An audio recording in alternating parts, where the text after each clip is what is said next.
Andrés, Andrés, yo diría que es la coherencia que debe existir entre lo que uno piensa y su forma de actuar basado en unos principios y valores que le dicta, en este caso, eh, el cristianismo o el catolicismo, por decirlo de alguna manera. Ok, entonces, tomando un poquito tus preguntas, es como una carta de navegación para uno poder vivir el cristianismo, ¿sí? De una Correcto. manera correcta, digamos. ¿Alguien más quiere? Sigue, En Matilde. forma general es como la manera como el ser humano se relaciona con Dios, con su ser superior. En general, cualquier religión es el camino, es la forma en que uno se relaciona con ese ser superior en el que uno cree. Por eso son muchas religiones y cada una tiene su forma de hacerlo. Pues en el caso Yo de... diría que la religión son las reglas y lo que rigen mi comportamiento, mi manera de pensar, mi manera de vivir y lo que debo ante un ser supremo. Ok. Algo muy parecido a lo que de pronto nos decía Vicky. ¿Alguien más quiere compartirnos? La religión cristiana es una manera de vivir. Ok. Se te cerró el micrófono, Cata. Es una manera de vivir. Una manera de vivir a Cristo unida. Ok. Es un camino. Es un camino, una manera de vivir, también muy válido. ¿Alguien más quiere aportarnos algo? Sí, la religión cristiana concretamente, pues contiene como la hoja de ruta para los cristianos vivir. Yo siempre pienso que, por ejemplo, los mandamientos que nos dejó Jesús son como, no sé qué tan adecuada sea la comparación, son como el manual de funcionamiento, ¿sí? Okay. Cuando uno compra un electrodoméstico, tiene un manual que le indica a uno cómo se maneja la máquina, qué es lo que hay que hacer, punto por punto. Yo asimilo mucho nuestra religión a eso. Los mandamientos son una guía de comportamiento para poder vivir las enseñanzas de Jesús de la mejor manera posible. Ok, Olguita. Bueno, yo voy a resumir un poquito lo que ustedes han dicho como en 3 aspectos. ¿Sí? Digamos que para unificar lo que el grupo entiende por religión. Entonces, lo primero es como tomando un poquitico las palabras de Olguita, son como un conjunto de normas o un manual de funcionamiento, como dice Olguita, digamos que nos permite relacionarnos, como decía de pronto un poquitico Marcela y mi mamá, relacionarnos con Dios como con un ser superior. Y esa, digamos, esa relación tiene como un fruto o digamos, una finalidad que es vivir bien, ¿sí? Nosotros de pronto, como en esas 3 cosas, es como giran las definiciones que más o menos ustedes me plantearon. Ok, yo les voy a decir un poco desde el punto de vista filosófico qué es una religión. ¿Sí? O sea, no es que esto que ustedes dijeron esté equivocado, que no sea, pero pues sobre el tratado de las filosofías de las religiones, pues hay toda una historia y estudio filosófico. Es importante como que lo conozcamos. Entonces, no les voy a hablar de filosofía, sino digamos como desde el punto de vista práctico. Entonces, miren, religión viene de una palabra latina que significa religare. Religare. Ligare significa unirse con. Digamos, esa palabreja de religión es puramente latina. Ustedes saben que el latín entró con fuerza en el mundo más o menos después del año 300, 400 después de Cristo. ¿Sí? O sea que como tal la palabra religión no es una palabra que esté digamos, en el Evangelio ni en el Antiguo Testamento. Sin embargo, eso no quiere decir que sea verdadera, que sea, pues que no sea la palabra. Es como la palabra sacramentum, ¿sí? Sacramento, la palabra sacramentum también viene también del latín, y la palabra sacramento, pues si ustedes la van a buscar en el Evangelio y en el Antiguo Testamento, no aparece por ningún lado, ¿no?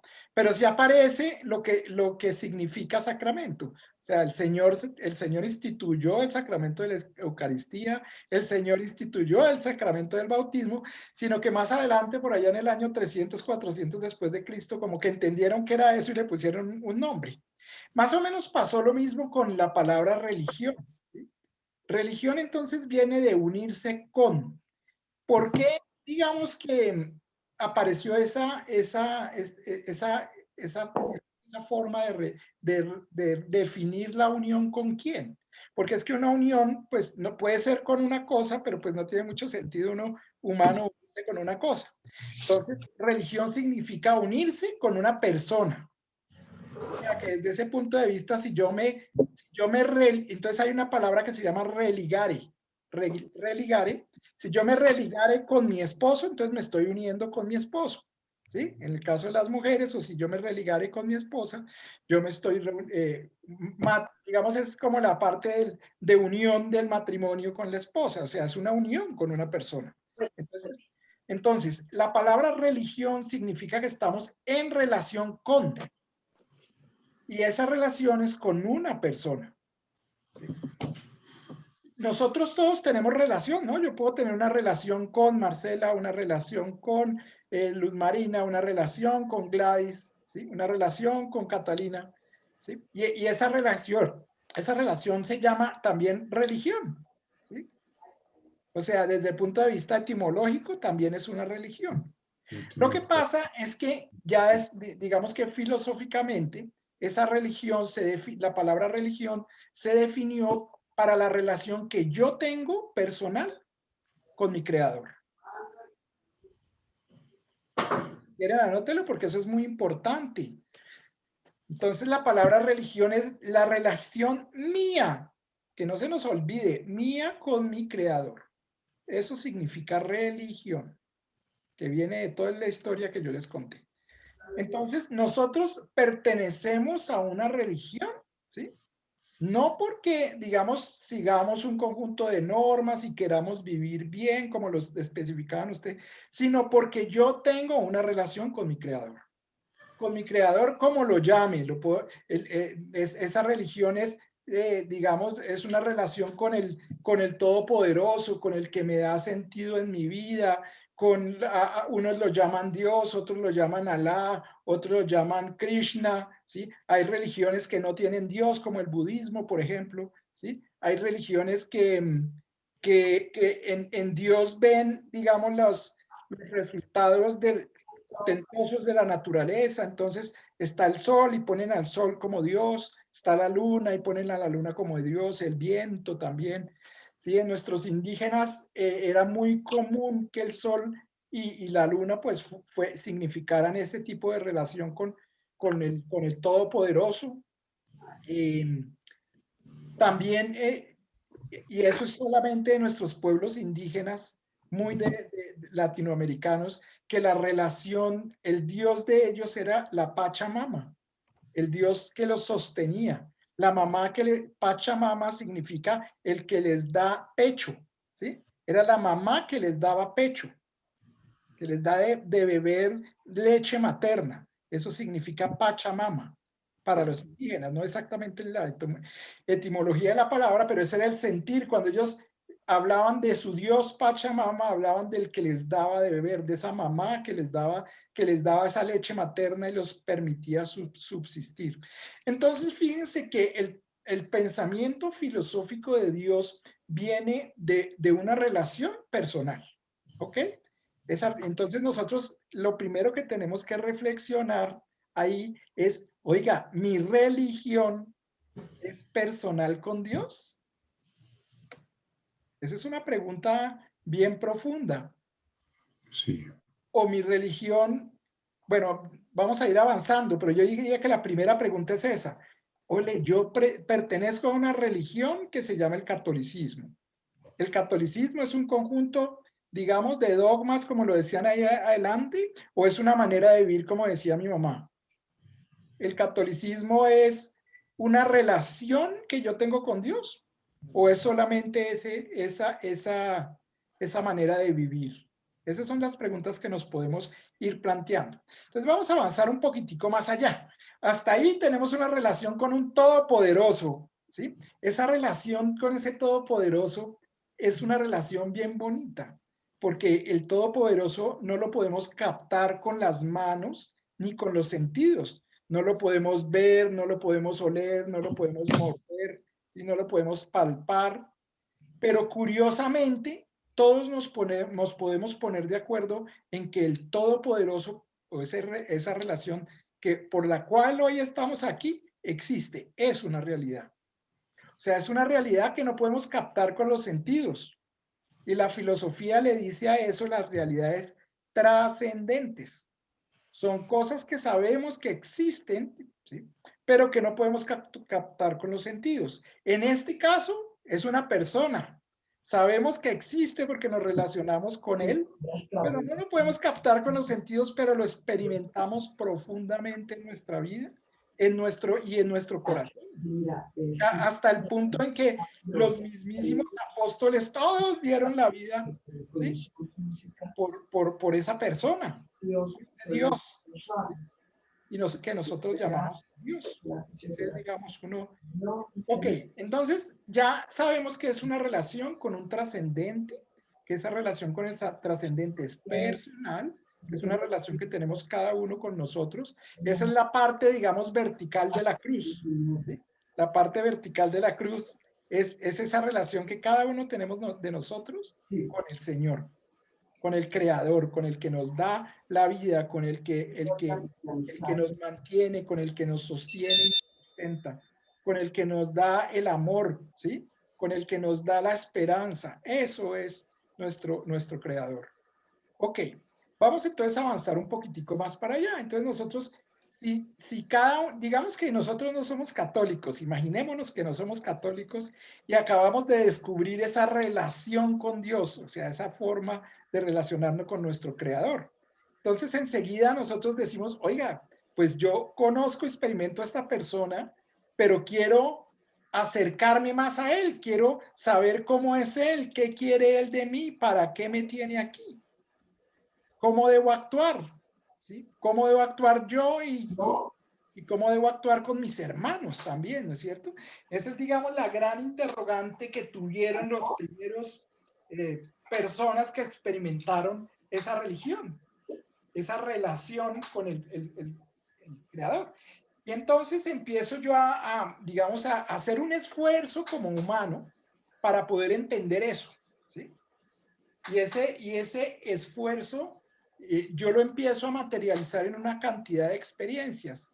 Entonces, en esas experiencias, pues obviamente tienen que ver con las experiencias que yo tengo con el mundo que me rodea, ¿sí? Y con mis hermanos. Entonces empiezo a ver que si acabo con los árboles, pues más adelante no tengo que comer. Entonces digo, oiga, no, tengo que respetar la naturaleza.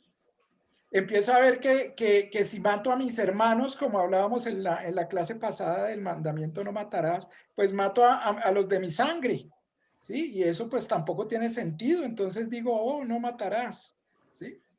Y entonces digo, mire, por acá hay, como decía Olguita, un manual de comportamiento, como de cómo hacer las cosas y vivo mejor y vivo feliz. ¿Sí? Y a medida que voy juntando, digamos, ese manual de comportamiento, pues voy haciendo como una norma ética de lo que es mi relación con Dios, la mía. Todavía es mía, ¿no es cierto? Todavía no nosotros somos unos patriarcas que no se las hemos dado esas normas a los demás, pero hasta ese punto, y así nacieron los 10 mandamientos, desde el punto de vista filosófico. ¿Sí? O sea, yo siempre les he dicho que ¿por qué los 10 mandamientos no son 11 o 14 o 24, sino son 10? Porque se los inventó la persona, digamos, que los experimentó, ¿sí? Obviamente inspirados por el Señor, experimentó esos mandamientos y Y él los escribió y dijo, van a ser 10 porque los voy a tener presentes en los 10 dedos de mi mano. ¿Sí? El número 1, el número 2, el número 3 hasta el número 10. Y por esa razón los mandamientos de la ley de Dios que están escritos en el Antiguo Testamento se llaman una norma ética judía, obviamente inspirada por Dios. Y por eso está todo el relato del Éxodo en el cual Moisés, ¿sí?, recibe ese mandamiento de Dios en el Sinaí y lo plasma en unas tablas. Es que es una figura divina, ¿no? O sea, lo plasma en unas tablas, oiga, mire, ya estos mandamientos no son para mí, sino son para mi clan, para mi pueblo, ¿sí? Y los escribe y se los entrega. Y entonces ahí esa religión que antes era personal, ¿sí?, empieza a ser como una religión comunitaria. Entonces dice, bueno, antes decía, yo cumplo esta listica y entonces me relaciono bien con mi Todopoderoso. Ahora les dice a los otros, oiga, ¿ustedes creen en el Todopoderoso? Yo sí. Experiméntelo. ¿Cómo lo experimentan? Mire, nos da de comer, nos lleva por el desierto, nos mantiene comiendo las ovejitas vivas, nos da de beber. Entonces todos dicen, oh, sí, existe un ser poderoso. Sí, existe. Y enseguida dice, y le saca los 10 mandamientos y le dice, mire, yo recibí esta revelación de mi Todopoderoso, donde dice que esta es la forma como él quiere que nosotros nos desempeñemos. Y entonces los demás le dicen, oiga, sí, esta es la alianza con Yahvé. Y de ahí en adelante pues empieza a construirse todo un conjunto producto de la experiencia de la relación con el Señor, basada en que nació en una persona y terminó en una experiencia comunitaria. Entonces, ya están entendiendo cómo una religión sale de ser personal, puramente, digamos, experiencia propia, a convertirse en una experiencia comunitaria. Por eso las religiones no se viven solos. Por eso las religiones se viven en comunidad. Por eso el Señor instituyó, ¿sí?, la Eucaristía, instituyó el sacramento del bautismo, para enseñarnos que esa relación, esa revelación que nos dio y que viene a través de toda la revelación desde el Antiguo Testamento hasta la que tenemos todos los días y la que Él nos da en esta reunión, digamos, porque en esta reunión Él de alguna manera se nos revela, ¿cierto? Entonces, toda esa revelación y que se nos sigue revelando hoy en día es una revelación comunitaria. Y por eso nosotros, la iglesia es eso, es comunidad de los que Dios se revela. Es una comunidad donde Dios se revela. Y eso es lo que es la iglesia. Es la comunidad donde experimentamos a Dios, donde le agradecemos a Dios, donde alabamos a Dios, porque existe toda una tradición histórica, filosófica, toda una tradición cultural, y subrayo cultural, en la cual Dios se ha manifestado en las personas de la iglesia o en las personas del grupo o del clan, como lo queramos llamar. Y esa relación es la que nos lleva hoy en día a tener una religión. O sea, nosotros no podemos tener religión sin comunidad. Yo no tengo comunidad, tengo mi religión. Y esa religión se vuelve, digamos que no es que sea malo, ¿sí?, tener una religión propia, pero esa religión se vuelve la revelación de Dios conmigo. Pero le falta el lado más importante de la cruz, que es la relación de migo con los hermanos. O sea, la religión tiene la cruz. ¿Y la cruz qué significa? Mi relación con Dios privada. Te la mandaste, Imelda. Y la relación con cada uno de los hermanos. Pero yo no he cogido nada, viejo. Ay, qué cosa. Siempre es que le... Listo. ¿Ok? Entonces eso es lo que es religión. Entonces yo no puedo hablar de religión, yo no puedo hablar que pertenezco al budismo, que pertenezco al cristianismo, que pertenezco a los musulmanes, si no tengo una relación de comunidad donde se experimente cultural, relacionalmente, esa relación digamos, en foco al creador, a Dios. Entonces yo puedo decir, ay, yo me voy a convertir a ser maometano. Pues les digo mentiras, porque por más que lea libros de los mahometanos, que o escuche todos los videos de YouTube y que todo, pues yo no, hasta que no me vaya a vivir con ellos y experimente la cultura mahometana y experimente de dónde viene todo ese bagaje en el cual Dios le ha hablado a esa cultura, pues no puedo ser un buen mahometano, ¿sí? Ahora, lo mismo cuando un mahometano se convierte en un cristiano. Si ese mahometano no hace todo un proceso de conocimiento de Dios, todo un proceso de conocimiento de Cristo, pues no puede decir que es cristiano. Así lo bauticen con todo el río Magdalena en la cabeza, ¿sí? Bueno, también la gracia de Dios ayuda, ¿sí? Pero fíjense que la religión, y por eso les dije que subrayaran cultural, tiene un componente cultural grandísimo, grandísimo.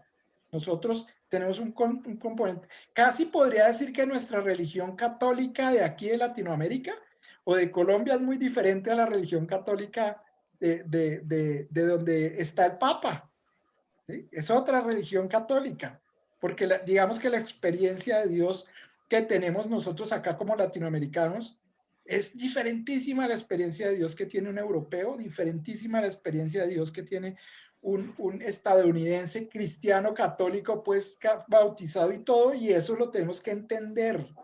Nosotros no podemos uniformar la iglesia. El Espíritu Santo sopla donde quiere, como quiere y a donde quiere. Y el Espíritu Santo relaciona a las personas con Dios, o sea, el madero vertical, como Él quiere. Y relaciona a las personas con sus hermanos, con el madero horizontal, de acuerdo a como el hermano quiere hacerlo. O sea, a como fue la cultura donde yo crecía, a la experiencia propia de mi pueblo y mía de Dios. Eso es. Entonces, despojarse a veces un poco de su propia religión, pues es una carga cultural grandísima, ¿no? O sea, decir, oiga, me voy a volver budista o hinduista porque es que me gusta más chévere el hinduismo, pues sí, eso es válido, pero tengo que hacer un esfuerzo cultural bien grande para poderme meter, enchufar en la religión. Lo que sí puedo hacer es experimentar lo que el Espíritu Santo ha inspirado en las demás religiones, que es igualmente válido a lo que inspira nuestra propia religión. Y de eso nos habla el Papa ahorita en lo que vamos a leer de la encíclica, ¿sí? Entonces, yo no sé si hasta aquí hay alguna pregunta, alguna inquietud, porque quería que homologáramos como ese término religión para que le diéramos como el peso necesario, que sí, la religión es un conjunto de normas, sí, pero ese conjunto de normas viene de una experiencia que viene de la cultura y de mi relación con Dios y con mis hermanos. Que ese conjunto de normas pues está apuntado a vivir como Dios quiere, sí. O sea, todos, por eso les digo que eso es verdad. Y ese conjunto de normas nos ayuda, es una guía, es un manual para vivir como Dios quiere que vivamos de acuerdo a la experiencia de la relación de todo mi pueblo con Dios. O sea, esas normas no tienen sentido si yo no vivo comunitariamente mi relación con Dios. ¿Sí? Y también, digamos, la religión es ese descubrir esa relación con ese ser sobrenatural que nos lleva y nos une a todos para poderlo experimentar de una manera, digamos, comunitaria. Ese es, digamos, ese tema. Ok, hasta ahí entonces voy a abrir el micrófono a preguntas para que ustedes me digan un poquito si tienen alguna pregunta, alguna inquietud, para seguir ya con lo que el Papa nos quiere explicar. Andresito, yo tengo una observación, será Claro, sí. Cuando yo no puedo oír la misa de nuestra parroquia, por la razón que sea, porque se me hizo tarde y no estuve en la hora. Bueno, me gusta mucho oír la del canal Magnífica TV, que es de español. Eso es de una comunidad que se llama Los Franciscanos de María. Hay especialmente allí un sacerdote que se llama Santiago Martín, que es, bueno, a mí por lo menos me parece una persona muy versada en la religión, un expositor muy tranquilo, muy espiritual y muy claro, fácil de entender. Y me ha parecido que es una de las lindas cosas de la religión católica, que uno se siente en su ambiente. O sea, la misa es la misma, ¿sí? Los componentes de la misa son los mismos. La diferencia que he encontrado es en días especialmente significativos, como por ejemplo el Día de la Virgen de Chiquinquirá. Ese no existe en España, ¿sí? Como aquí no existe el Día de la Virgen del Pilar. Pero del resto, que me ha parecido tan bonito que me siento igual de cómoda en esa misa que en nuestra misa. Claro, es muy válido, Olguita, y que lo digas, ¿no? Porque miren que el hecho de que yo esté en mi misa y me sienta bien, o en la misa de mi comunidad, y me vaya a otro lado y me sienta bien, eso no quiere decir nada. Simplemente digamos, lo que está subrayando ahí es que nuestra iglesia es católica, universal, ¿sí? Es católico significa universal. Y eso no tiene nada de malo, no me están cambiando la religión. No. Es más, miren, yo los invito a que vayan a un culto cristiano, ahorita que ya tienen buenas bases de nuestra religión, de qué es lo que quiere el Señor, cuál es, porque nosotros tenemos razones de nuestra fe hoy en día, ¿sí? Yo espero que después de este curso ustedes tengan razones de nuestra fe, que de alguna manera, no para ir a pelear con los evangélicos, ¿no? Sino para mirar cuáles son los chispas del Espíritu Santo, o sea, qué parte del Espíritu Santo es la que inspira esos cultos. También los llamo a que pues aquí no es muy frecuente, pero si ustedes quieren ir a una iglesia ortodoxa, por ejemplo, los invito a que hagan esas experiencias, son bien interesantes. Los invito a que vayan a una iglesia budista, si es el caso, bueno, un templo budista, porque pues allá no se llaman iglesias. Acá no hay, pues no hay muchos, hay un par, bueno, habrá que mirar cuáles son buenas, ¿no? Porque ahorita también el Papa nos aclara eso, ¿sí? Los invito a leer sobre el hinduismo, a leer, es increíble, o sea, es increíble porque ahí se da uno cuenta cómo Dios actúa en todas partes. Y esa es una de las enseñanzas que el Papa nos da en este capítulo y que viene del Concilio Vaticano II. ¿Por qué les digo esto? Porque mire, hasta el Concilio de Trento, que fue en 1500 y pico, ¿sí? El concilio, digamos, hizo una reflexión que no es dogma, pero que es una reflexión del concilio en la cual decía que los únicos que nos salvábamos éramos los cristianos. Y aclaró, y solamente los cristianos, después del todo el zafarrancho que armó Lutero, entonces después aclaró y dijo, no, solamente los cristianos católicos, ¿sí? Y digamos que eso fue un momento político, un momento histórico en el que, digamos, pues no tenían sus razones para hacerlo, pero hoy en día en el siglo XXI, en el Concilio Vaticano II, y ahora lo vamos a leer también, ¿sí? En la Constitución, que es dogma de la Iglesia, ¿sí? Dice que los únicos que se salvan no somos nosotros. Bueno, no les adelanto porque la película es chéverísima. Vamos a ver qué dice la Iglesia Católica hoy en día de ese tema de la salvación. Para eso hay que entender un poquitico qué es salvación y bueno, hay que tener todo un bagaje, pero para que nosotros, digamos como para que nos quitemos un poquitico de eso, porque yo sí lo traía del colegio cuando lo estudié, me imagino que ustedes también, ese rayón en la religión donde decía que los únicos que salvaban éramos nosotros. Católicos, sí. Exacto, y es como cuando uno se reúne con algunos protestantes y llegan y dicen, no, allá en la Biblia no dice que, sino que nos vamos a salvar 70 de ese 7, o sea, los 249,000. Entonces los que no caen entre los 249.000 no se van a salvar. Ellos piensan eso de nosotros los católicos, algunos, no todos, ¿sí? Entonces, eso es importante que lo miremos. Y por eso les eché toda esta historia para que ustedes echaran para atrás y comenzaran su religión desde su relación personal con su creador. Andresito, un comentario. Claro, Carlitos, dinos. Entiendo perfectamente de lo que la definición de religión y sobre todo la religión católica. La parte cultural es la que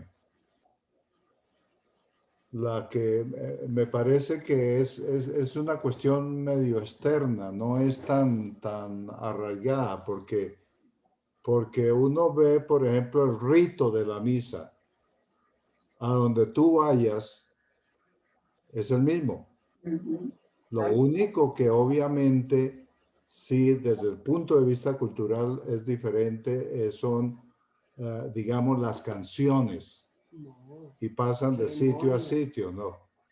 Yo te diría, mira, las canciones, los bailes. Los bailes, sí. Bailadas en el África. Sí, esa es la parte cultural. Sí, los atuendos, tú ves a una iglesia católica negra gringa, ve un domingo y verás que esos tipos y esas señoras van de punto en blanco con los zapatos de charol. Sí, nosotros aquí vamos en tenis a misa de domingo, ¿no? Son culturas diferentes, ¿no? Pero a eso me refiero, digamos. Pero es la misma misa, que es lo que tú dices, es una belleza, que era lo que decía. El rito es el mismo, el rito es el mismo. Lo que sucede, hay mucha alabanza, claro, por supuesto, en los negros, y son las canciones, y como sucede aquí en Colombia, va uno a ciertas regiones y toman una canción que es popular con letra religiosa, ¿no? Sí. Entonces, sí. Pero todos nos dirigimos hacia Dios, toda la religión. Pero digamos, el rito es el mismo, cuando ve uno la catequesis es la misma, sí. La ofrenda es el mismo Dios. La misma cosa, claro, claro que sí. Mira, para eso hay que aclarar un poquitico qué significa rito. ¿Qué es rito? Porque rito es una palabra que viene, digamos, de lo cultural. El rito es cultural, el rito no es un mandato religioso ni una fórmula establecida en la revelación como tal. ¿Ustedes saben cuál es el rito más antiguo que tenemos nosotros los humanos? ¿El judío? No, más antiguo. Nelson, más antiguo. Se los voy a cantar. Happy birthday to you. Happy birthday to you. Eso es un rito que nosotros culturalmente hacemos, y ese rito lo hacemos cuando la persona cumple un año, una vuelta al sol de la tierra, ¿sí? Y ese rito tiene símbolos, ¿sí? Un símbolo que es la torta, otro símbolo que son las velas que apagamos, y el símbolo más bonito que tiene el rito del cumpleaños es el regalo, donde yo me doy al otro, le entrego algo que es mío al otro, ¿sí? Eso es lo que significa rito. Y así las religiones tienen ritos, ¿sí? Entonces, muy bien, Carlos hablaba ahorita del rito de la misa. El rito de la misa, un día de estos vamos a hacer un curso de Eucaristía, para que ustedes entiendan de dónde viene el rito de la misa. Es un rito que tiene más de 4.000 años. Empezó, ¿sí?, desde la salida del pueblo de Israel en Egipto. Ahí empieza el rito de la Eucaristía, ¿sí? Continuó en la institución de la Eucaristía con el pan y el vino de Jesús. Pero hoy en día ese rito ha cambiado y viene evolucionando culturalmente. Entonces, hoy en día, si nosotros vamos a la misa y decimos, es que nuestra misa tiene varias partes, la primera parte, entonces, la reunión de todos los hermanos, ¿sí? Nos reunimos en cierto sitio, hoy en día en Zoom, ¿sí? La segunda parte, pues, es la lectura de la palabra, después viene la mesa, el servir en la mesa, después, entonces está lleno. Hoy en día, si ustedes miran la Eucaristía, es un rito como el cumpleaños, lleno de símbolos. Y si uno no entiende qué significa el regalo, o qué significa la vela, o qué significa el ponqué, pues no entiende el rito. Lo invitan a uno a una vaina rara ahí, donde todos como que cantan, bailan y se abrazan, soplan y apagan velas, pero uno no sabe qué es lo que, en dónde está. Y dónde está para qué es eso. Entonces ¿Qué es significa el incienso? fundamental, ¿sí? Para nuestra, digamos, para el desarrollo de nuestra religión, primero los ritos, porque son culturales. Y segundo, hay que entender los símbolos de los ritos, porque si no, no entendemos qué estamos haciendo. Y eso le pasa a nuestros hijos, Oli. Desafortunadamente, los ritos son tantos, digamos, tan grandes, diría yo, que es difícil explicarle ese tipo de rito a nuestros hijos. Eso casi que es el Espíritu Santo el que se los explica y un poquitico de esfuerzo de ellos. Pero bueno, para no ir alargando mucho el tema, ya redondearon un poquitico más el tema de la religión. Entonces, mire, les voy a decir cuál es mi definición de religión, la mía, la de Andrés Macías como teólogo, ¿sí? Mire, mi definición de religión es todo el constructo intelectual que yo hago como humano, ¿sí? Para poder relacionarme con Dios y que esa relación con Dios se refleje en mis hermanos. O sea, la religión desde el punto de vista teológico la fabrica el hombre, no la fabrica Dios. La relación la fabrico yo. Es mi constructo de ideas, normas, todo como, ¿sí? Y la fabrico yo para relacionarme con ese ser que añoro, con ese ser que amo. Es un esfuerzo humano. Entonces, desde ese punto de vista, yo quiero que ustedes entiendan que cualquier religión, y de esa no se salva la católica, ¿sí? Es un esfuerzo humano para relacionarse con Dios a través de toda la revelación que ha hecho Dios en las personas. Y ahí es donde viene, digamos, lo bonito y lo valioso de nuestra religión católica. Nosotros no es mi relación con Dios, sino está influenciada por todas las normas del Antiguo Testamento que vivió mi padre Moisés. Está influenciada por todo lo que vivió Abraham durante el desierto y todo lo que los profetas vivieron.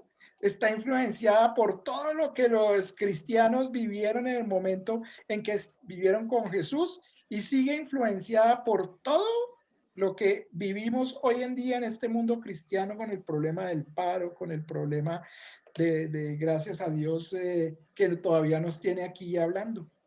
¿Sí? Entonces, la religión es una revelación de Dios a través del pueblo, a través de la cultura, y desde ese punto es sagrada y divina. La mía y la de los indígenas. La católica y la de los evangélicos protestantes. La de los evangélicos protestantes y la de los musulmanes. La de los budistas, aunque los budistas no tienen Dios, pero dicen no tener Dios, pero al final lo tienen. Chévere, ¿no? Eso nos abre la mente un poco a que mi religión es rica y la debo vivir, la debo experimentar, debo conocer los ritos, debo entender los símbolos, pero debo respetar lo que el Espíritu Santo hace en las demás religiones. ¿Por qué? Porque allá también el Espíritu Santo ha estado actuando, ha hecho experiencia, revelación de Dios en ese pueblo, en esa cultura, ¿sí? Y es perfectamente, digamos, respetable esas otras religiones. Y por eso, para que ellos respeten mi religión, yo respeto la de ellos. Claro. Andresito, ahí sí quedo yo un poco como desconcertada, porque si es una cosa nuestra primero, o más bien, como yo veo que es más bien una cosa de Dios. ¿Quién nos da los mandamientos? Eso no nos los inventamos nosotros. Sí, eso perfecto. nos los dio Él. Sí. Entonces, no, yo no entendería que mi religión, o como yo la construyo, sea originalmente mía. Yo creo que es una cosa, es una gracia que Dios me dio. Estoy de acuerdo contigo, Olguita, sí. El hecho de que sea la religión venga del hombre, que la construya el hombre, no quiere decir que no sea de Dios. Ahí está la revelación de Dios. Como tú dices bien, ahí está Dios, porque Dios quiere revelarse de esa manera en ese pueblo, en esa cultura, en ese momento, así. Y esa es la forma como lo entendemos nosotros digamos, los que elaboramos ese conjunto de normas, de leyes, que además es divino. Porque si uno se pone a mirar, por ejemplo, el canto gregoriano, por poner un ejemplo, uno se sienta a oír canto gregoriano y esa vaina lo conecta a uno con Dios. Uno puede no entender qué están diciendo ahí en latín, pero que tiene una potencia tal que Dios y el Espíritu Santo está actuando a través de eso para conectarme con Dios, para relacionarme con Dios. Es increíble. A veces, yo antes de estudiar latín, veía las misas en latín, esas que hacen en el Santo Sepulcro los ortodoxos en la época de Semana Santa de ellos, y esa vaina a mí me conectaba con Dios. Y no entendía un carajo de qué era lo que estaban diciendo. Pero no sé, me conectaba con Dios. Entonces, fíjense que a pesar de que el constructo es del hombre, que es una sistematización que hacemos como racional, ahí está Dios. Y eso es lo valioso que tienen las religiones. Estoy de acuerdo contigo, Olguita. ¿Sí, sí te aclara un poquitico eso? Sí, sí, Andresito. Sí, muy bien, muy bien. ¿Quieren que empecemos a ver un poco el Papa? ¿Tienen alguna otra inquietud? Es importante que las... Porque fíjense que es que nosotros tenemos digamos como una forma de ver la religión que es un poco básica, ¿no es cierto? Es decir, bueno, yo voy a misa, cumplo los mandamientos, pero bueno, aquí el Señor en esta clase y bueno, y en muchas otras cosas nos ha enseñado que esto, como decía mi mamá, esto es una forma de vivir. Entonces hemos aprendido, como decía Viquisita, uy, mire que yo me he dado cuenta que he cometido errores y claro, uno ha cometido errores. ¿Y cómo se da uno cuenta? Pues gracias a lo que vive, a la relación con Dios y a la comunidad sobre todo, y a la religión, ¿no es cierto? Y a la iglesia. Eso le abre a uno, es una riqueza impresionante la que pues nosotros a veces no reconocemos. O no reconocemos o no conocemos, diría yo. Entonces digamos, eso es un poco como para abrirnos ese amor por la misma iglesia, porque es que la iglesia nosotros sabemos que es Dios. Dios está ahí culturalmente desde todos los siglos de que se ha venido revelando y ahí está, y la iglesia ha ido guardando pedacitos y el librito y junto a la Biblia y hoy en día tenemos el Antiguo y el Nuevo Testamento, pero todo eso es revelación de Dios. Increíble. Es santa la revelación de Dios. Y entonces hay gente que dice, no, hagamos misatecas y solamente con rock. Bueno, pues si esa canción me conecta con Dios, está bien válida la misateca, ¿sí? Por eso el Papa Benedicto XVI en algún momento de su pontificado empezó a condenar las misatecas y decía, mire, es que hay canciones que no conectan con Dios. Y hay que mirar un poco, y entonces ahí viene todo el tema de la liturgia, y bueno, yo no me voy a meter en ese tema, pero digamos que desde ese punto de vista también la liturgia es sagrada, ¿no? Las canciones antiguas son profundamente sagradas porque son una experiencia del pueblo de Dios, así como la experiencia de Abraham y la del mismo Moisés. Increíble, ¿no? No piensen en esas cosas. Andrés, yo quería hacerte una cosa, preguntarte una cosa.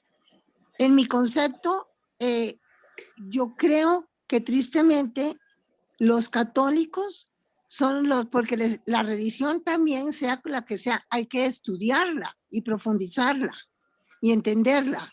Y yo creo que los católicos son los que menos estudiamos y profundizamos en nuestra religión. Mucha crítica, mucha esto, pero no estudian. Yo veo que los judíos estudian una cantidad, que los protestantes estudian, que siempre están con su Biblia, pero yo creo que al católico le falta mucho. ¿No cree usted eso? Claro, tienes toda la razón. ¿Te acuerdas de las 3 patas que yo he dicho? Oración, ¿sí? Servicio y formación. Formación, sí. Se nos olvida eso, nos dedicamos al servicio, que eso no está mal, nos dedicamos a la oración, que no está mal, pero ¿dónde está la formación? Y eso es lo que estamos haciendo aquí en la clase, por ejemplo. Claro, ustedes son, pues, mejor dicho, de la raíz cúbica del 1% de los católicos que dicen, oiga, aprendamos un poquito de la encíclica que escribió el Papa.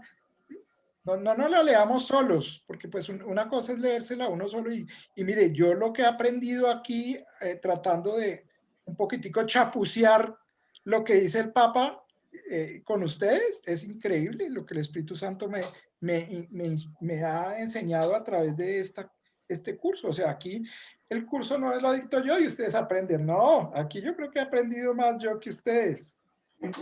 Porque es el Espíritu Santo y eso es. Y fíjense que lo válido es que lo hacemos en comunidad. Y lo hacemos en comunidad con nuestra religión. Esa religión nos une alrededor de una persona.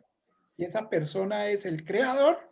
Y el creador se hizo hombre, que eso ya es otro tema, ¿sí? Y está aquí entre nosotros, inspirándonos, viviendo, jalándonos, mejor dicho. Por eso es que nuestra religión católica tiene una responsabilidad tenaz, porque es que Dios se hizo hombre. Los budistas no tienen Dios, ¿sí? Alá era un profeta. Él no era, ¿qué? Alá, ¿cómo se llama?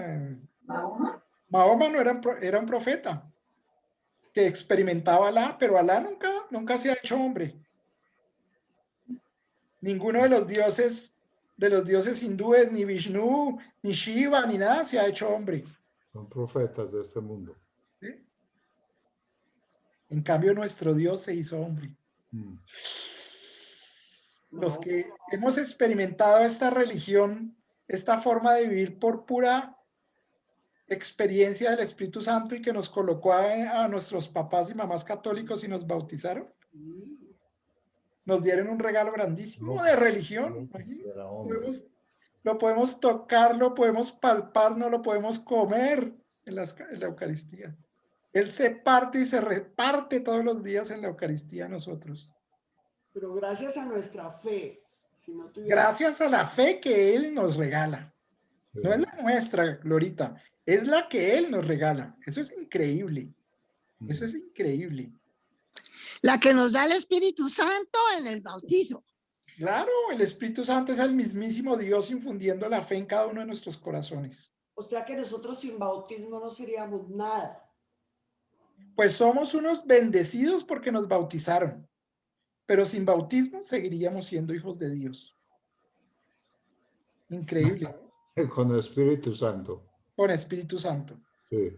No estaríamos, digamos, bueno, eso no quiero adelantarme porque de eso se trata el tema más adelante de la clase. Vamos a ver cómo existen cristianos anónimos, por ejemplo. Sí. ¿Sí? Pues que a mí no me gusta llamarlo así porque pues en realidad ese es un término teológico, pero que eso quedó consignado en el Concilio Vaticano II como dogma. Y vamos a leer el pedacito del dogma del Concilio Vaticano II, donde dice que como un bautizado, ¿sí?, sin haber conocido el Evangelio, puede ser salvado por Cristo. Increíble, ¿no? ¿Como anónimo? Sí, señor. Pues no hablemos de la palabra anónimo, pero sí, digamos, de alguna manera, ese cristiano que no estuvo bautizado vivió de acuerdo a los 10 mandamientos y no los conocía. Amó a su esposa y sacó adelante a sus hijos y no los conocía. Y llegó al encuentro con Dios, se encontró con Cristo y Cristo le dijo, tú eres de los míos. Y tú se salva. Me dan ganas de llorar con eso. La misericordia. Increíble, ¿no? Misericordia de Dios. Sí, porque uno no se salva por lo que hace, sino por Cristo. Andresito, ahora que tú haces hablas de hijos de Dios, en alguna homilía, no de sacerdote colombiano, oí yo que los bautizados somos hijos de Dios. Los no bautizados son criaturas de Dios. Eso se me grabó a mí mucho. Entonces, no es así como muy cierto, Andresito. Pues Que mira, los- lo que pasa es que esos son también, otra vez volvemos a, digamos, como volvemos a tratar de definir algo que no puedo ni tocar ni comer, ¿sí? Que es una realidad, que es ser hijo de Dios. Lo estamos tratando de definir con palabras humanas, ¿sí? Entonces unos dicen, ah, no, es que unos son criaturas y los otros son hijos. Y bueno, en realidad yo personalmente pienso que todos somos hijos de Dios, los bautizados y los no bautizados. ¿Por qué? Por lo que les decía yo ahorita, porque ellos pueden llegar a encontrarse con Cristo, ¿sí? Y hacer parte de la iglesia celestial. ¿Y por qué no? Si Cristo quiere, Él salva al que quiere. Nosotros no nos salvamos por ir a mucha misa, ni porque nos echaron el agua del bautismo en la cabeza, ni porque hacemos muchas obras de caridad o que vamos a muchos cursos de formación con Andrés Macías. No, por eso no nos salvamos. El que nos salva es Cristo. Él es el que nos da el don, es un Todo regalo. eso alimenta. Es un regalo. Acordémonos siempre de eso. Nuestra salvación es un regalo. pero grande, enorme. Grandísimo. Por eso es que les dije ahorita que me daba ganas de llorar. Ajá, Y esa claro. figura del cristiano que nunca supo de la religión y que llegó y se encontró con Cristo y el mismo Cristo le dice, ven aquí conmigo a compartir la eternidad. Eso es una belleza.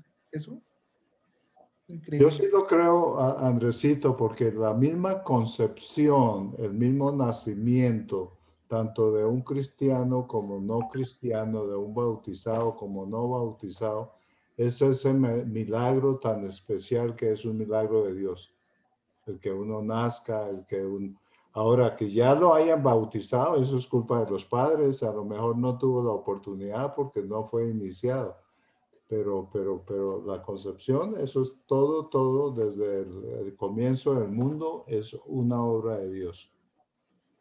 Es que Entonces, Cristo nos salvó a todos al morir en la cruz. Claro. Miren, Todos. hay una cosa que también como que se revuelca un poquito, pero esto es de un sentido teológico. Todos pensamos que Jesucristo murió el Viernes Santo y resucitó el domingo. O sea que estuvimos 3 días sin Dios. Estuvimos 3 días sin el Hijo.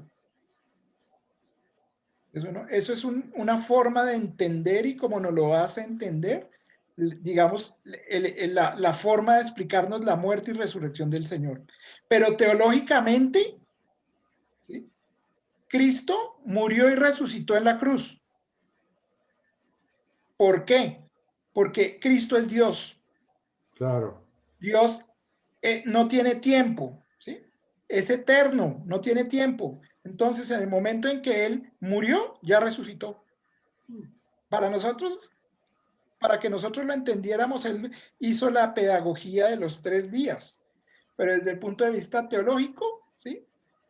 Si uno se pone a analizar, no tiene sentido que nos hubiéramos quedado 3 días sin Dios. Dios nunca murió. No, sí murió. Murió como hombre, Como verdadero hombre, ¿sí? Sí, pero Pero tan pronto murió, resucitó. Porque Él es Dios. Apenas se murió, se acabó el tiempo para Él. él llevó los pecados de los demás. Y cargó con los, como tú dices, cargó con los pecados de todos desde ese momento Sí. y para la eternidad. Yo pagué tus cuentas, hijo mío. Nos dice ahí, yo ya pagué tus cuentas. Y no quedaron en saco roto, ¿ah? No quedaron en saco roto. Ahora, otra cosa es que yo aquí la embarre y me separe de él. Y cuando llegue me continúe separado de él, pues él no puede hacer nada. Como dice uno no puede hacer nada para que lo quieran, para que lo amen. A uno lo aman porque por decisión. Entonces, si uno no ama a Cristo, Cristo no puede hacer nada al final del momento de nuestra vida, ¿sí? Si nosotros nos separamos de él. Eso nos pasa también entre nosotros los humanos. Uno puede irse a conseguir la niña más querida del mundo y decir, esta va a ser mi novia, y entonces empezar a hacer fuerza para que lo quieran, y fuerza para que lo quieran, pues ahí le va a salir úlcera porque nunca lo van a querer, ¿sí? Pues a no ser que la otra persona tome la decisión de quererlo. Lo mismo le pasa a Dios con nosotros. Ajá. Él respeta nuestra libertad. Él es mucho más fácil porque está pegadito ahí. Pero como novio, y por eso es la figura del novio y de la novia en las escrituras, nos conquista. Él está pegado. Se la pasa consintiéndonos, hablándonos al oído, levantándonos. Él es el novio que nos conquista. Y eso de pronto para las mujeres es más fácil de entender. Él sí le perdona a uno seguido. A mujeres no tanto. No, claro. Él nos conquista. Y nos pare y todo. ¿Sí? Sí. Increíble. Es increíble lo bello que es ese misterio. Andresito. Bueno, yo hasta aquí voy a hablar. Entonces, Andresito. Yo les voy a pedir una cosa. Les voy a pedir el favor de que para la próxima clase leamos el capítulo 8 de la encíclica. Es muy cortico. Bueno. Creo que son como 5 o 6 hojitas. Para que un poquitico lo releamos y miremos cuáles son las principales, ya digamos con este contexto del cual hemos venido hablando, de que salimos de la religión y llegamos a nuestra salvación, podamos entender un poco cuál es el papel de las religiones y qué es lo que el Papa nos quiere decir ahí. Y lo vamos a reflexionar y a leer otra vez. Pero entonces les voy a pedir ese favor. Y ahora sí abro los micrófonos. Perdón, Andresito, ¿el capítulo cuál? Sí, ¿Cuál capítulo? El 8. Capítulo 8 de la encíclica, que es el que nos falta. Ok. Andresito, yo quedé con una inquietud. ¿Señora? Yo quedé con una inquietud Claro, dinos. Cuando estabas hablando de la Eucaristía, que se celebró desde el tiempo del Éxodo. Sí. ¿Cómo fue eso? ¿Cómo era eso antes de la Eucaristía como la conocemos? Sí, mira, es un cuento largo, pero mira, ¿tú te acuerdas en el Éxodo lo que leímos en estos días en las lecturas de la misa? ¿Sí? Que decía, bueno, yo voy a liberar tu pueblo y lo que vamos a hacer es que van a sacrificar un cordero sin mancha. Sí, lo van a comer de pie, van a derramar la sangre del cordero, todos esos son símbolos. Sí. Toca explicarlos con cuidado para que los entiendan qué significa derramar la sangre, que me voy a comer las verduras estas que son amargas, ¿sí? Que vamos a encontrarnos y a brindar con la copa de Abraham y con la copa de Josué y con la copa, eso es más adelantico por allá en el Deuteronomio, ¿sí? Y así se va armando el rito de la misa. ¿Sí? No es el rito de la misa. Tiene más de 4.000 años de nuestra misa. O sea, la copa, ¿por qué llenamos la copa? ¿Por qué partimos la hostia? Todo eso tiene un significado impresionante que viene desde hace 4.000 años.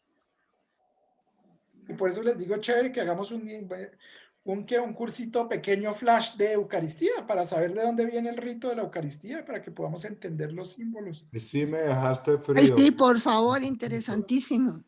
Claro que sí.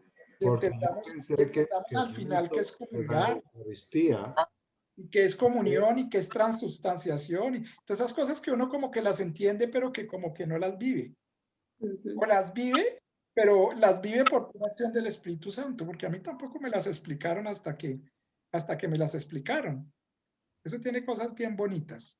Pero Andresito, hay una cuestión que realmente confunde ahí, porque en la última cena Dios estableció el rito de la Eucaristía, partiendo el pan y dando el vino.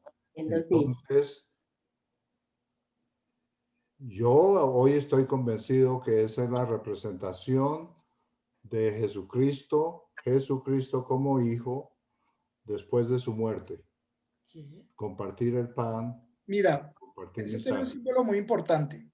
Partir el pan en la cena judía, o sea, en la Pascua, la que estábamos hablando ahorita, en la Pascua judía, el pan que se parte es un pan que sirven en la mitad de la mesa y lo reparten para todo el mundo. Entonces cada uno saca lo pone en la mitad de la mesa, es un pan del que invita a la cena y cada uno coge su pellizquito, ¿sí? Eso, ¿Qué así es quiere decir la mesa eso? judía. Y así lo debió haber celebrado Jesús porque él era judío, ¿sí? Pero Jesús no hizo eso y ahí es donde viene la institución de la Eucaristía y la diferencia con la cena judía. Jesús cogió su pan y de su pan le dio a los demás. Eso tiene un significado violento cuando uno estudia los símbolos judíos. Él está dando de su pan. ¿Qué pasaba en la cena judía? El pan era regalo de Dios y nosotros tomábamos como judíos el pedacito de pan que era regalo de Dios. Ajá. Y lo repartía Dios mismo a través del que ofrecía la Pascua. Pero aquí Jesucristo tomó un pedazo de Dios. Oigan esto tan lindo. Tomó un pedazo de Dios. Y lo repartió. Lo hizo él mismo y no lo repartió, se repartió en símbolo de decirle al judío que él era Dios. Esto es mi cuerpo y esto es mi sangre. Ahí lo está. Exactamente. Por eso él no dice, esto es como si fuera mi cuerpo o esto es como si fuera mi sangre. Él dice, y eso lo estudia uno en las mismas palabras en griego que escribieron en los evangelios. Él dice, esto es mi cuerpo. Mi cuerpo. Es, o sea, no es figurado. Eso es mi cuerpo. Y desde allá viene todo el tema de poder entender nosotros qué es la transubstanciación, que es esa palabreja que le pusimos a poder entender que eso es cuerpo de Cristo. Pero eso viene del judío y viene del mismísimo Jesucristo que rompió ese esquema judío y dijo, es que yo soy Dios. Yo, hombre, soy Dios y por eso reparto mi pan. Es un símbolo poderoso. Eso es grandísimo, Andresito, pero todavía me deja con duda porque fíjate que él dice, con mi muerte, después de mi muerte, mi sangre y mi cuerpo, pues, está sellando todos los pecados y toda esa cuestión. Esto es un tema para un buen estudio. Sí, señor. Porque ¿Cuántas veces lo hicieres después de mi muerte? Sí. Bueno, no profundicemos más ahí para que podamos hacerlo bien cuando lo hagamos. Sí, pero es importante, yo lo que quiero acá subrayarles un poquitico, es lo mismo que el ponqué, el regalo y las velas. Sí, si nosotros no entendemos qué significa el ponqué, el regalo y las velas, pues vamos ahí a una reunión como chimba, ¿no? Sí, no más, porque pues sí, va uno como a conocer a otra persona. Y lo mismo pasa con el pan y con el vino y con las uvas y con el cáliz y con todos los símbolos. Es que el otro día en clase de Eucaristía nos decía un obispo que me dictó a mí la clase de Eucaristía, ahorita que hice la especialización, me decía, mire, en la Eucaristía hemos contado más de 26,000 símbolos.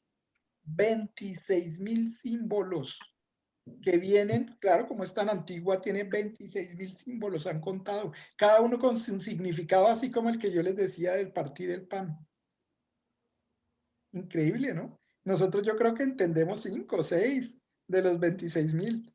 Ojalá entendiéramos siquiera 20 o 30, ¿cierto? Para uno poder tener como vivir mejor esa fiesta, porque es que lo que vamos a hacer a la Eucaristía es a celebrar algo. Allá vamos a celebrar, como hacemos en el cumpleaños. Vamos a celebrar mirando nuestros símbolos y entendiéndolos. ¿Y qué vamos a celebrar? Lo que vivimos afuera antes de llegar a la celebración. El cumpleañero va a celebrar que pasó un año, una vuelta al sol, ¿no? de la tierra, que vivió un año más. Nosotros allá también vamos a celebrar un poco de cosas que vivimos afuera, pero las vamos a celebrar allá con nuestra comunidad en presencia de Jesús sacramentado y con todos esos símbolos. Y eso es la Eucaristía. Pero antes se hacía cada año, digamos, la cuaresma era cada año. Y entonces la confusión entre los judíos, la confusión también es cuál era la representación en el sacrificio de los animales que usaron los profetas. Sí, para eso hay que entender un poquitico también el sacrificio que iba a hacer Abraham de su hijo. Exacto. Desde allá hay que venir entendiendo todo ese tema y el tema del cordero. ¿Qué significaba el cordero? O sea, mejor dicho, no les digo más porque de pronto les creo demasiada ansiedad. O no, yo quedo muy ansioso, pero sí, podemos, déjenme y el Espíritu Santo, pues de alguna manera nos viene iluminando cuál va a ser el próximo curso, porque aquí seguimos en formación, ¿no? Nos hablaste la lengua. Sí. Bueno, ya son las 5:13 y pues yo le quiero dar gracias a Dios por esta clase y terminar en el nombre del Padre, del Hijo y del Espíritu Santo. Amén. Muchas gracias a todos ustedes por escucharme aquí gritar. Qué pena. Muchas Y a ti, gracias a Andrés. ti. Gracias a ti, Gracias, Andresito. Andresito. Buena Muchas tarde. gracias, Andrés, muchas gracias. Muchas gracias. Luego. Gracias, Andresito. Buena tarde para todos. No se les olvide de el Señoras, que estén bien. capítulo cortico. Capítulo 8. Katica, Muchas gracias. Todos. Gracias para todos. Feliz fin de semana. Feliz. Gracias, lo mismo. Adiós, adiós. Un Bendiciones. abracito para todos. Que Dios los bendiga a ustedes y a sus familias. Olguita, que Dios te bendiga. Chao, Machelita.